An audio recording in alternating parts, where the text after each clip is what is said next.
Sarah, Charlie, thank you very much for inviting me today. It's fantastic to be here. I resonate a lot with all the previous speakers. I think what Charlotte's doing is an amazing experience and a great process. And my question in my head was how do you actually make that happen? And I think one of the things you just said that really resonated with me, which is making sure that people are talking about the cultural change all the time. So I thought that was really interesting. For me, trying to bring things a little bit more to the sort of practical things, on the financial side, how finance can support your business, given all these rule changes. The comment that Sarah made about £1 of investment in well-being brings £4.70 back in return. That's the kind of language that I'm kind of speaking. So, there we go, the other way.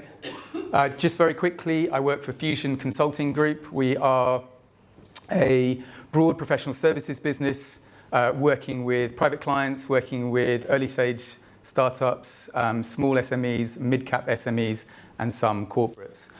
We provide tax services, legal services, recruitment services, accounting services, wealth management services, and my part of the business is our fractional advisory business. So fractional advisory, we provide part-time subscription-based CFO and finance director services to young companies that need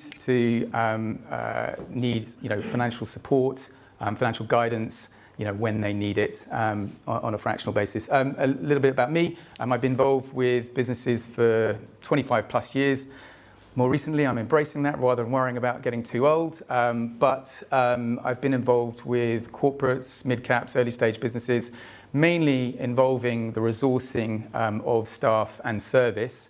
I set up my own business in 2009. It completely focused on finance resource into the finance function. And out of that, a part of that came a fractional service. And I sold the business to Fusion Consulting Group 3 years ago. And we're focusing really very heavily on part-time fractional finance service. Let's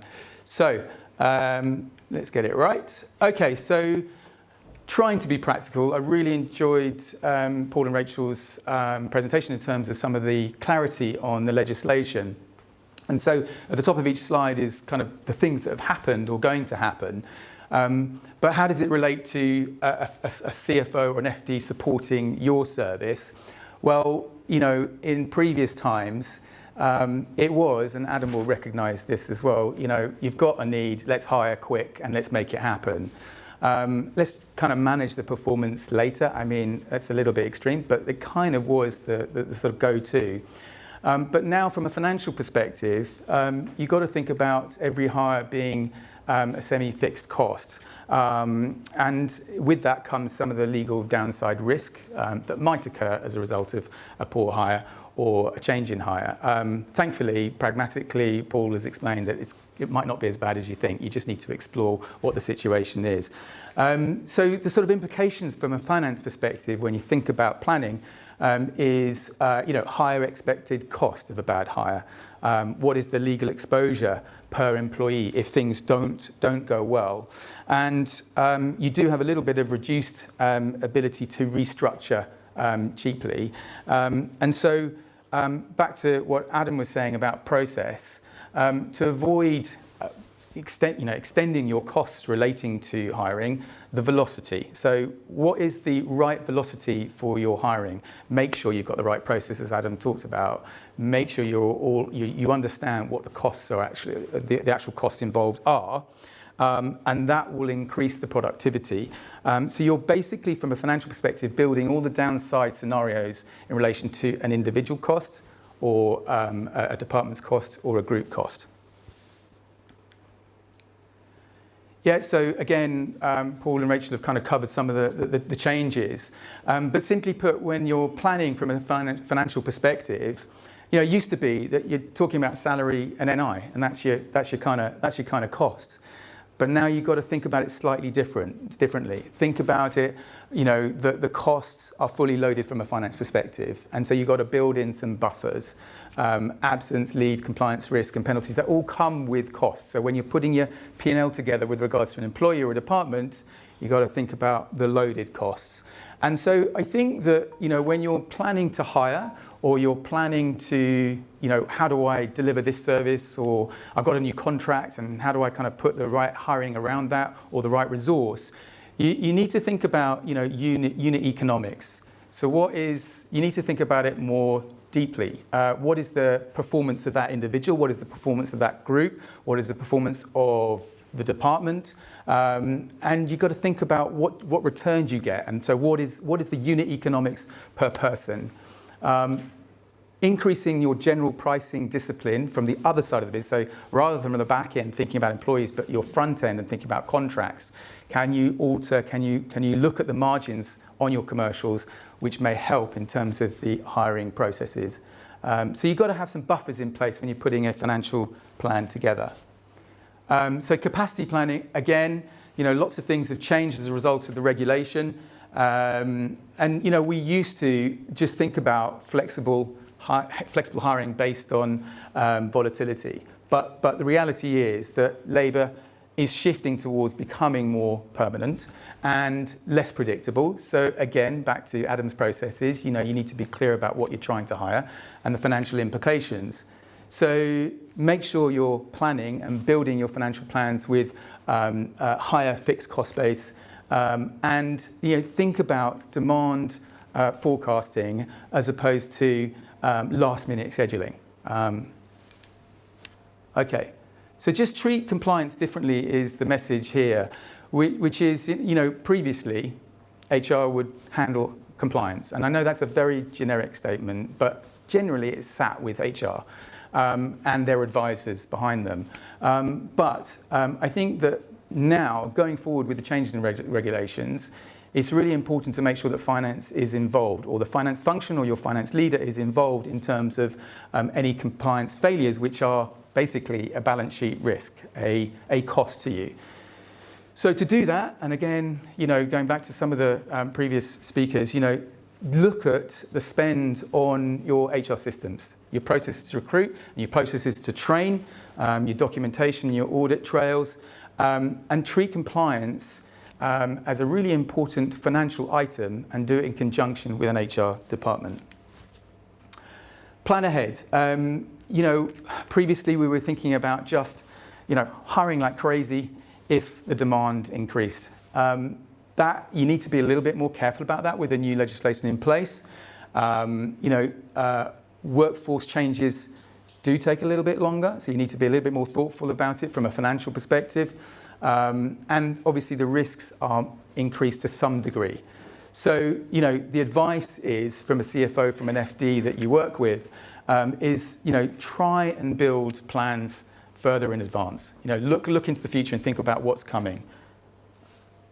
Add time buffers for restructuring. So if you're going through a sort of a major change, i.e. you're looking at a complete pivot in product, which may have an impact on your workforce, or you're looking at acquiring a business, or you're looking at new service lines, do it well in advance and plan it financially, and then stress test those scenarios.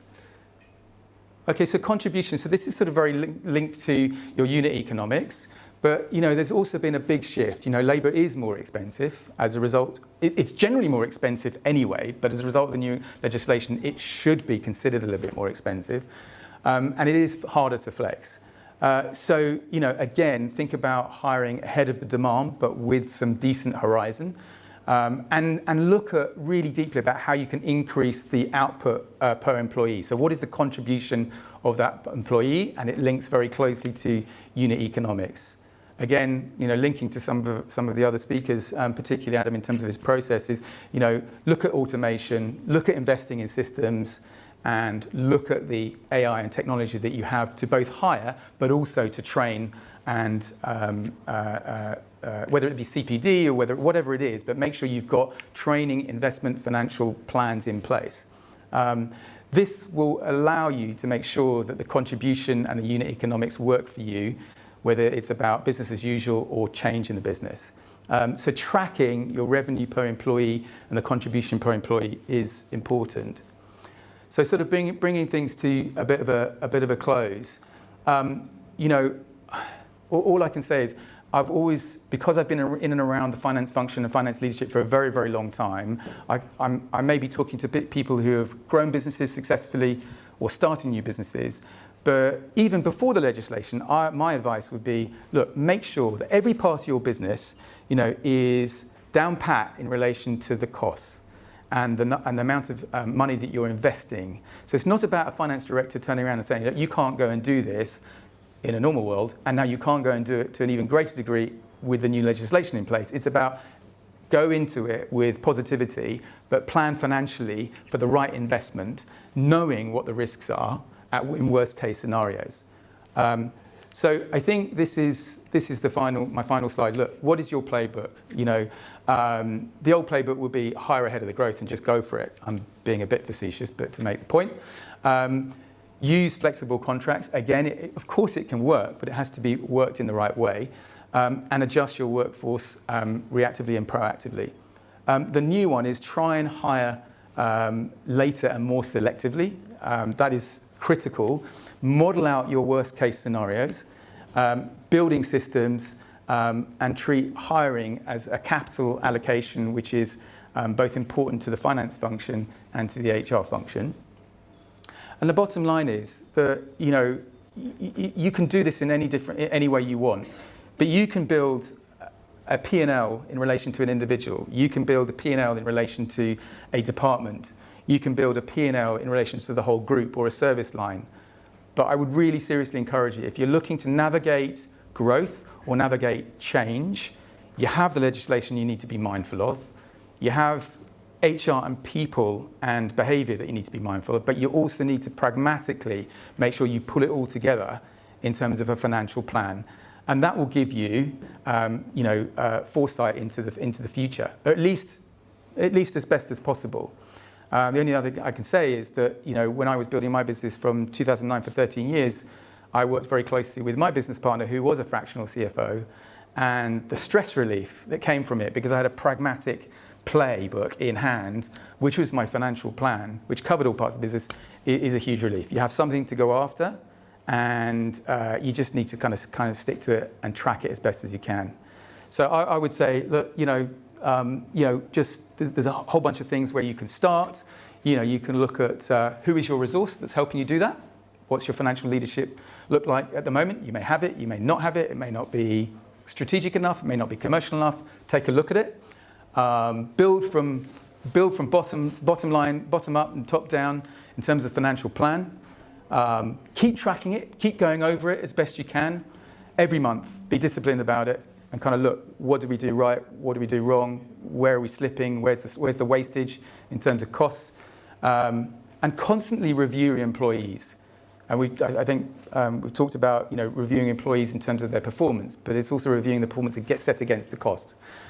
And the investment, and basically plan for all eventualities. And if you can do that and pull it into a plan that you can refer to, it becomes like your financial Bible as you drive a business forward. But I wouldn't worry about it. Like, these are the kind of disciplines that you kind of should have been doing, or have been, I'm sure, should have been doing prior to the legislation change. It only brings it into more focus now.